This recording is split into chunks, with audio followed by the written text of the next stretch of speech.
El hecho de que estén caros algunos productos frescos lleva a comprar otros productos no tan sanos que tiene unas consecuencias para nuestra salud. Nerea. Un estudio reciente, Miriam, de una revista científica asegura que el consumo en exceso de alimentos ultraprocesados o de lo que conocemos como comida rápida puede tener consecuencias para nuestro hígado y consecuencias graves que pueden derivar en enfermedades como la cirrosis. En este caso, si nuestra alimentación destinamos una quinta parte de nuestra alimentación a alimentos ultraprocesados y eso lo acompañamos de una ausencia de ejercicio, es decir, no realizamos deporte, la grasa se va a ir acumulando en nuestro hígado, vamos a tener un hígado graso y eso puede derivar, como decimos, en enfermedades. ¿Por qué recurrimos a esa comida rápida con más frecuencia? Pues algunos de los factores principales son el ritmo de vida ajetreado que llevamos y también, como decías, los alimentos ultraprocesados son en muchos casos más económicos que los saludables. Gracias, Nerea. Alejandro Sanz, jefe del Departamento del Servicio de Endocrinología y Nutrición del Hospital Miguel Servet. Bienvenido. Hola, buenos días. Bueno, estos datos son preocupantes realmente porque se podrían estar produciendo los mismos efectos que un elevado consumo de alcohol. Me refiero para nuestro hígado. Sí, a ver, una alimentación que no es adecuada no solamente produce problemas de corazón, que esto pues yo creo que ya pues, los cardiólogos han sabido potenciarlo mucho y creo que todo el mundo conoce que una alimentación que no es adecuada pues tiene más propensión a enfermedades cardiovasculares, como puede ser pues eso, pues un infarto miocardio, ¿no? Pero sí que es verdad que también produce otros problemas a nivel del organismo, como puede ser la acumulación de esas grasas en el hígado. Hay que recordar que el hígado es el laboratorio del organismo, es decir, todo pasa por el hígado. Todos los alimentos que ingerimos al final se absorben en el intestino, pero tienen que pasar por el hígado para transformarlos en nosotros, en nosotros mismos, en nuestro propio sistema, nuestras propias proteínas, nuestros propios hidratos de carbono, todo eso lo sintetiza el hígado. Y evidentemente, si no hacemos una alimentación saludable, pues ese hígado se carga de suciedad, de basura, que al fin y al cabo lo que hace es tener ese hígado graso. Vamos por partes. ¿Cómo averiguamos que tenemos esa grasa en el hígado? ¿A través de una analítica? Pues la analítica, cuando se altera, ya es un poquito tarde. Hay un método muy sencillo que es el mirarse la circunferencia abdominal, lo que llamamos aumento de la grasa visceral, porque primero se acumula la grasa en el abdomen y después ya se acumula en el hígado. Y cuando ese hígado ya está en una fase avanzada, como ha comentado en el estudio, ya una cirrosis, es cuando se altera la analítica. Pero es importante detectarlo eso mucho antes. Entonces, lo primero que hay que mirar es la circunferencia abdominal. Se puede medir con una cinta métrica, es decir, bueno, pues a partir de 1 metro en el hombre, a partir de 90 centímetros en la mujer, o simplemente lo que yo llamo el botón metabólico, que es ese botón que hay en la camisa, ahí abajo, que cuando te sientas, pues el pobre parece que va a explotar, ¿no? Entonces, esa circunferencia abdominal es el primer síntoma de que estamos acumulando grasa, primero grasa visceral y luego grasa en el hígado, que a la larga, ya digo, si produce una cirrosis es cuando aparecerán los antibióticos. ¿Y esto también está afectando a los niños? Pues a ver, el niño en principio tiene menos riesgo porque, claro, tiene mucho más margen, ¿no? Los adultos llevamos ya años, pues que poco a poco vamos deteriorando nuestro organismo. Los niños es menos frecuente, pero también ocurre. Lo que ocurre es que cuando aparece en el niño ya es una obesidad pues muy manifiesta, que llamamos una obesidad mórbida, pero el niño es menos agresivo, pero también aparece con obesidad mórbida. Yo no sé si ustedes están viendo en el servicio casos de cirrosis provocadas por ese consumo de alimentos ultraprocesados en los últimos años o en los últimos meses. Pues a ver, lo que sí que hay es ya sabemos que hay una pandemia de obesidad, eso yo creo que ya está muy publicitado, y eso hace que haya un aumento en la prevalencia de diabetes y un aumento en la prevalencia de afectación hepática. De cirrosis como tal, pues no llegan tantos, ¿no? a la afectación de aparición de cirrosis. Pero hígado graso, si te pones a investigarlo, que se detecta mediante una ecografía, si haces ecografía, pues la prevalencia es altísima. de hígado graso. Sobre todo en las personas que tienen, insisto, la circunferencia abdominal elevada. O sea, que no hace falta ir al médico a que le hagan un análisis para ver cómo tengo las transaminasas, ni hace falta hacer una ecografía.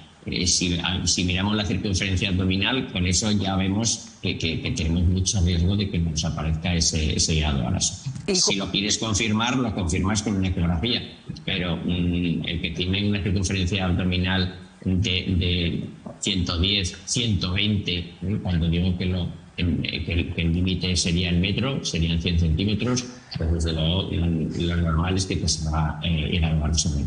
Y corregirlo sería cambiar la alimentación.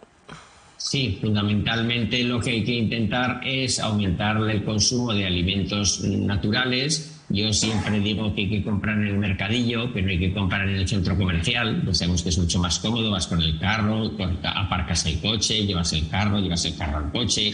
Es muchísimo más cómodo que ir con el carro de la compra por la calle, ¿verdad? Como la tía María. Pero realmente, primero, desde el punto de vista económico, los alimentos de proximidad, vivimos, bueno, pues yo vivo en Zaragoza y en Zaragoza los mercadillos están muriendo, cuando en realidad los alimentos saludables los venden en los mercadillos. El país, que insisto, es mucho más cómodo ir con el coche a un centro comercial el sábado, cargar el carro y ya tienes la comida de toda la semana. Pero todos esos alimentos que están ultraprocesados, que en realidad lo que quiere decir que son alimentos que se van a conservar mucho más tiempo, ¿no? Con lo cual pues son más cómodos para el consumidor, más cómodos para el vendedor, porque evidentemente no tiene que hacer ofertas, sino que bueno, pues ya lo venderé. Pero claro, eso no es saludable, porque evidentemente los conservantes que pueden llevar esos alimentos, o bien a base de sal, o a base de azúcar, o a base de grasas trans, pues todo eso no es saludable, obviamente. Pues Alejandro Sanz, jefe del Servicio de Endocrinología del Hospital Miquel Servet. Muy interesante lo que nos ha contado y muchas gracias por habernos atendido en aquella hora. Un saludo. Muchas gracias a usted. Hasta luego. Pues ahí lo tenemos, lo que puede provocar ese alto consumo de alimentos ultraprocesados, que es verdad que en ocasiones es cuestión de precios, pero en otras ocasiones también es cuestión de modo de vida, de rapidez y de comodidad. Mónica. Pues sí, y es un cóctel que estamos viendo que puede tener muchísimas complicaciones en esa pandemia de obesidad que comentaba el doctor que se están encontrando. Sabemos que la vida que tenemos en la actualidad no invita a que cuidemos la alimentación. Además de ello, el alto coste del producto fresco está haciendo que tiremos hacia los hábitos que nos resultan más cómodos. Entonces yo creo que hay que hacer un esfuerzo extra para tratar de que volvamos a esa dieta mediterránea que sabemos que es más cara, pero que es la que al final nos va a garantizar que podemos llegar a mayores, llegar a personas más mayores en unas condiciones de salud que sean bastante más aceptables, ¿no? Yo creo que esto pasa por hacer más campañas de concienciación desde las instituciones, ya sea el Gobierno de Aragón, ya sea el Gobierno de España, y sobre todo afrontar la subida de los precios, que yo creo que en el fondo hay muchísimas familias que están dejándose llevar por este tipo de hábitos porque en realidad no pueden pagar el precio que cuestan ahora mismo los alimentos frescos. Incluso para los almuerzos de los niños, desde ¿no? luego. Tirar de ese alimento procesado en lugar de poner una fruta o poner algo más sano que quizá les cueste más dinero. Óscar. A mí lo del botón de la camisa me ha matado, ¿eh? Eso es concluyente, eso es indisimulable. Esto que hemos escuchado, es decir, que comer ultraprocesados perjudica la salud, no es algo nuevo, pero sí que es verdad que es algo que aumenta en periodos de crisis económica como estamos viendo actualmente. Y tiene mucha lógica, por lo que decía Mónica, ¿no? Porque todo esto tiene que ver no con que las personas sean vagas y no les apetezca cocinar cuando llegan a casa, sino con la precariedad laboral que te hace trabajar muchísimas horas y que no te da tiempo a cocinar cuando llegas a casa, o que directamente tienes un sueldo muy bajo y no te permite comprar alimentos frescos. Comentaba ahora lo de los alimentos de proximidad. Evidentemente eso es lo ideal, pero es que mucha gente no tiene tiempo para ir al comercio de proximidad y solo tiene tiempo para hacer una compra a la semana, al mes o a las 3 semanas, o cuando vaya una gran compra en el supermercado. Es decir, todo esto tiene que ver con el ritmo de vida y con la precariedad. Esto tiene que ver con que la pobreza es mala para la salud, así sencillamente, no solo por esto, sino por muchos más aspectos, pero en este en concreto, tener pocos ingresos, tener un ritmo de vida altísimo porque tienes que trabajar muchas horas, perjudica a tu salud. Y decía él que los niños afecta menos porque tienen mucho más tiempo por delante, ¿no?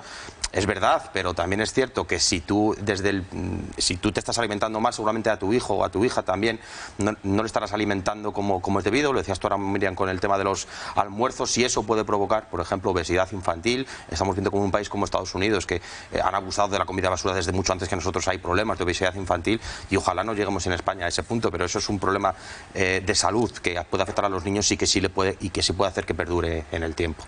¿Diego? Yo creo que al final aquí continuamente estamos hablando de hábitos sociales, ¿no? Y de una forma de vida que hemos construido dentro de nuestra sociedad.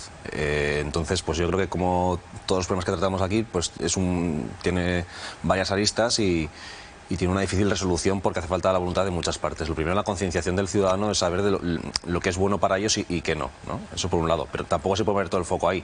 Evidentemente hablamos de la vida que llevamos tan ajetreada. Claro, es que entiendo que al final tendremos que cambiar el chip de una vez por todas. Lo he dicho muchas veces, que alguien coja un papelito y que ponga 24 palotes en el papelito y que vaya pintando con cada color a qué destinan esas horas del día. Cuántas son para trabajar, cuántas son para ir al trabajo y volver, cuántas son para cocinar y cuántas son para estar con sus hijos. Y veremos cómo al final una persona para sí misma a lo mejor en el día tiene 1 hora y media. ¿De acuerdo? Entonces, pues igual eso hay que empezar a cambiarlo. Igual hay que dejar de vivir una sociedad que solo piensa en producir, porque el crecer es el futuro, supuestamente, se nos decía. Eso por un lado. Por otro lado, dentro de que no soy de las personas que entiende que hay que prohibir las cosas, ¿no? Porque soy el primero que además pues, como de todo, absolutamente de todo, y creo que prohibir no es tampoco correcto. Pero bueno, es que hace un momento estábamos hablando de la reducción del IVA en determinados alimentos, pero no hablamos de la subida en otros determinados alimentos que pueden ser contraproducentes de cara a la sociedad, ¿no? Que es que eso además posteriormente lleva un coste también económico en cuanto a sanidad. Esto, el tabaco, el beber, alimentos azucarados, etcétera, etcétera, etcétera. Yo creo que la Administración tendría que hacer un planteamiento ya más claro de verdad por ver que el sistema que hemos denominado siempre como el estado de bienestar, que ojo, comparado con otros países evidentemente es muchísimo mejor, está flaqueando por muchos sitios y el primero de ellos es en la calidad de vida que tienen los ciudadanos.